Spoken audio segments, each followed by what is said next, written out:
ഇന്ന് പുറത്തു വന്ന രണ്ട് IPL ന്യൂസാണ് നമ്മൾ ഇന്നത്തെ വീഡിയോയിൽ നോക്കുന്നത്. ആദ്യത്തെ ഒരു അപ്ഡേറ്റ് രോഹിത് ശർമ്മയുമായി ബന്ധപ്പെട്ടതാണ്. രോഹിത് ആദ്യത്തെ 3 വർഷം ഡെക്കാൻ ടീമിന്റെ ഒപ്പമായിരുന്നു.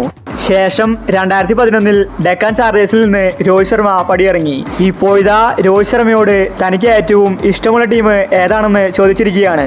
അതിന് രോഹിത് ശർമ്മ പറഞ്ഞത് ഡെക്കാൻ ചാർജേഴ്സ് എന്നാണ്. ആ ടീമിന്റെ തീം സോങ് ആണ് തനിക്ക് ഏറ്റവും ഇഷ്ടം. ഇതിനുശേഷം ഡെക്കാൻ ചാർജേഴ്സ് തിരിച്ചു വരുമെന്ന റിപ്പോർട്ടാണ് പുറത്തു വന്നിരിക്കുന്നത്. രോഹിത് ശർമ്മ ഡെക്കാൻ ചാർജേഴ്സിന്റെ ക്യാപ്റ്റൻ ആകുമെന്നും അറിയാൻ സാധിക്കുന്നു. ഒരുപക്ഷെ അടുത്ത IPL 2 പുതിയ ടീമുകൾ വന്നേക്കും. രോഹിത് ഇപ്പോൾ മുംബൈ ടീം വിടാൻ നിൽക്കുകയാണ്. അതുകൊണ്ട് ഡെക്കാൻ ചാർജേഴ്സ് തിരിച്ചു വന്നാൽ രോഹിത് ശർമ്മ അതിലെ ക്യാപ്റ്റൻ ആകുമെന്നത് ഉറപ്പാണ്. രോഹിത് ഹാട്രിക് നേട്ടം നേടിയത് ഡെക്കാൻ്റെ ഒപ്പമായിരുന്നു. ഡെക്കാന് അത്രയ്ക്കും വലിയ കാര്യമാണ് രോഹിത് ശർമ്മയ്ക്ക്. ഒരുപക്ഷെ വരുന്ന സീസണിൽ ഡെക്കാൻ ചാർജേഴ്സ് തിരിച്ചെത്തിയാൽ രോഹിത് ശർമ്മ അവരുടെ ക്യാപ്റ്റനായേക്കും. അടുത്തൊരു അപ്ഡേറ്റ് രാജസ്ഥാൻ ടീമിനെ സംബന്ധിക്കുന്നതാണ്. രാജസ്ഥാൻ ആരാധകർക്ക് സന്തോഷ വാർത്തയാണ് പുറത്തു വന്നിരിക്കുന്നത്. രാജസ്ഥാൻ ഫൈനലിലേക്ക് എത്തിയിരിക്കുകയാണ്.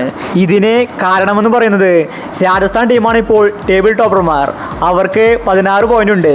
അവരുടെ തൊട്ടുപുറകിൽ പോലും ആരുമില്ല. രാജസ്ഥാൻ ടേബിൾ ടോപ്പർമാരായിട്ട് ഫിനിഷ് ചെയ്താൽ അവർക്ക് പ്ലേ ഓഫിൽ 2 മാച്ച് കിട്ടും. അതിലെ ഒരെണ്ണത്തിൽ മാത്രമേ ജയിക്കേണ്ടതുള്ളൂ. ഫൈനലിലെത്താം. ഇത് ടേബിൾ ടോപ്പർമാർക്ക് മാത്രമേ ഉള്ളൂ. ചുരുക്കി പറഞ്ഞാൽ രാജസ്ഥാൻ ടീം ഫൈനലിലേക്ക് എത്തിയിരിക്കുകയാണ്. ഇതിൽ ആർക്കും തന്നെ സംശയമുണ്ടായിരിക്കില്ല. ടേബിൾ ടോപ്പർ ആയതുകൊണ്ടാണ് രാജസ്ഥാന് ഈ ഒരു ഭാഗ്യം വന്നിരിക്കുന്നത്. അപ്പോൾ ഇതുപോലത്തെ IPL ന്യൂസിന് വേണ്ടി ഈ ചാനൽ മറക്കാതെ സബ്സ്ക്രൈബ് ചെയ്യൂ.